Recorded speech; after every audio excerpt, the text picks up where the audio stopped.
दोस्तों नमस्कार, मैं अजय पत्रकार। देखिए, मोदी का मंत्रिमंडल गठित हो गया है और मंत्रिमंडल पे लोगों ने कल शपथ ग्रहण के बाद आज चार्ज लेना शुरू कर दिया है। तमाम मंत्रियों ने चार्ज ले लिया, अपने अपने कार्यालय पहुंच गए और यही नहीं, काम भी स्टार्ट हो गया। कल मोदी जी ने सुबह ही कई साइन किए थे और उसमें सबसे पहला जो काम उन्होंने किया था वो ख़ास तौर से किसानों के लिए, जो किसानों की 17वीं किस्त थी उसको जारी किया था और 2 करोड़ लोगों को, 2 करोड़ ग्रामीण लोगों के आवास का टोटल 3 करोड़ आवास की घोषणा में 2 करोड़ सुबह ही कर दी थी। अब देखिए क्या पोजीशन। मंत्रिमंडल के बाद एस जयशंकर जी ने सब बाकायदे चार्ज संभाल लिया। चार्ज संभालने के साथ बांग्लादेश की राष्ट्रपति से उनकी मुलाकात हुई और भूटान के राष्ट्राध्यक्ष से मुलाकात हुई। इन सब से उन्होंने बाकायदे मुलाकात पहले कर ली और चार्ज संभाल करके कई ऑर्डर भी कर दिए और विदेश मंत्रालय के लिए कई ज़रूरी काम थे, उन सब को आपने निपटाने की शुरुआत कर दी। ख़ास तौर से आए हुए कई सेशंस के जो राष्ट्राध्यक्ष हैं उनसे मुलाकात की, तमाम लोगों से। इधर मेलोनी के यहाँ कार्यक्रम है G20 का, उसके लिए उन्होंने बात की और सब कुछ आप समझ लीजिए जो पिछला काम काफ़ी दिनों से वो था, पेंडिंग एक प्रकार से था नए मंत्रिमंडल की वजह से, उन सब को और आगे तक के लिए उन्होंने बहुत कुछ। नेपाल के चहल से भी उनकी बात हो गई, प्रचंड से बात हुई और बाकायदे बैठ करके उन्होंने काफ़ी मामले भी सुलझा लिए। ये देखिए, अमित शाह जी गृह मंत्री बनाए गए। अमित शाह जी ने देखिए क्या ख्याल रखा कि पुलिस दिवस था, आज के दिन पुलिस का शहादत दिवस मनाया जाता है। वो स्पेशली रूप से उस कार्यक्रम में गए और जा करके गृह मंत्री के रूप में, जबकि गृह मंत्री को जाना उस दिन बहुत ज़रूरी होता है। आपको बता दें, इसके पहले तमाम कार्यक्रमों में देश के तमाम गृह मंत्री नहीं गए, परंतु इस परंपरा को जो अनवरत बनाए रखा वो अमित शाह ने। अमित शाह मंत्री बनाए जाने के बावजूद भी चार्ज लेने से पहले यहाँ पर गए और जाके बाकायदे वहाँ पे सर झुका के खड़े रहे, उनको नमन किया। नमन करने के बाद बाकायदे सैल्यूट किया और जाकर के चार्ज लिया। आप देखिए,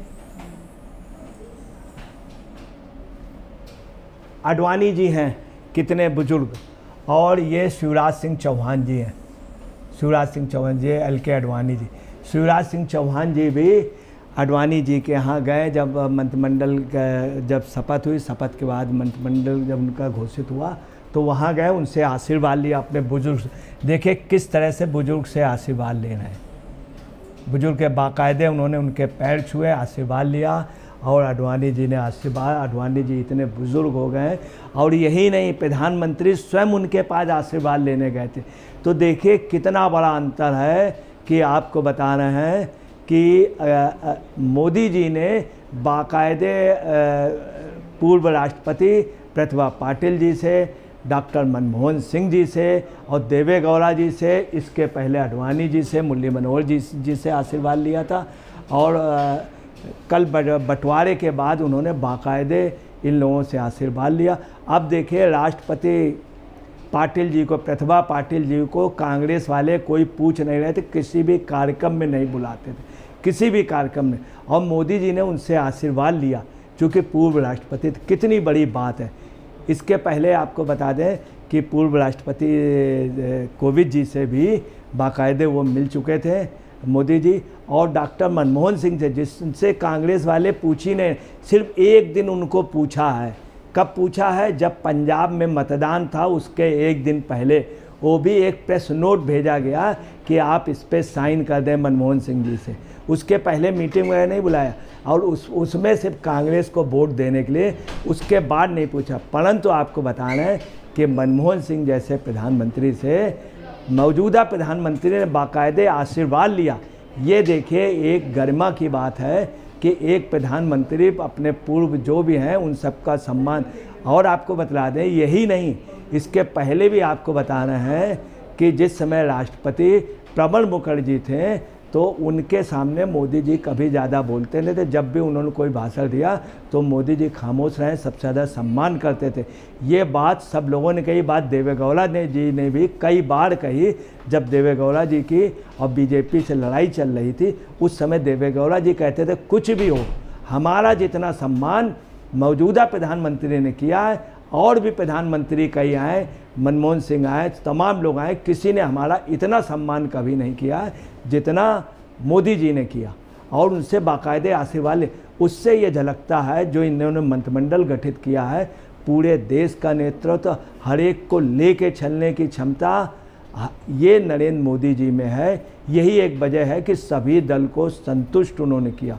और सबसे अच्छी बात रही कि जो पिछला कार्य चल रहा था, जैसे रोड का विकास हो रहा था, वर्ल्ड में सबसे ज़्यादा तेज़ी से रोड भारत में बन रही है, तो उन्होंने वो विभाग जो है सड़क का और परिवहन का जो विभाग है वो किसको दिया? गडकरी जी को दिया। ये एक अच्छी बात रही। दूसरी बात, कोर कमेटी में उन्होंने वही लोग रखे। गृह मंत्रालय में अमित शाह ने बहुत अच्छा कार्य किया, इतना अच्छा कार्य किया, बड़े बड़े आतंकवादी, बड़े बड़े माफिया आज जेलों में हैं। कभी कश्मीर में ये स्थिति थी कि आतंकवादी वहाँ पर पत्थर फेंकते थे, पत्थरबाजी बंद कर दी, आतंकवादियों का वहाँ हो गया। अब वहाँ कोई भी माँ अपने बेटे को आतंकवादी नहीं बनने देना चाहती है। ये वहाँ की आबो हवा सब बदल दी और उन्हीं को दोबारा दिया। अब क्या है, जो कार्य द्रुतगति से चल रहा था वो द्रुतगति से चलेगा। दूसरी उन्होंने क्या किया कि रक्षा विभाग जो है वो बाकायदे राजनाथ सिंह को दिया। राजनाथ सिंह को रक्षा मंत्रालय, राजनाथ सिंह के समय रक्षा मंत्रालय पे काफ़ी सुधार हुआ, चाइना के उस पर सुधार हुआ और बॉर्डर पे हमारी सेनाएं लगी। पहली बार आप समझ लीजिए कि तमाम जगह अरुणाचल प्रदेश में तवांग में अपनी आर्मी नहीं थी, अब वहाँ आर्मी लगी। हमारे स्कूटर आए, हमारे आर्टिफिशियल घोड़े आए, वो लगे, हमारे विमान वहाँ उतरे, टैंक उतरे। और आज ये पोजीशन है, पहले सिर्फ एक ले मनाली रोड थी, आज हमारे पास इतनी लिंक रोड कश्मीर की हैं कि चाइना के बॉर्डर तक हमने रोडें बना ली। उन्हीं राजनाथ को, निर्मला सीतारमण को, पूरे कोर कमेटी के जितने लोग थे आप समझ लीजिए, राजनाथ सिंह, जेपी नड्डा को स्वास्थ्य दिया, शिवराज सिंह को कृषि दिया, कृषि के अलावा उनको और भी विभाग दिए गए, खट्टर को ऊर्जा अर्बन दिया गया, CR पाटिल को जल शक्ति दिया।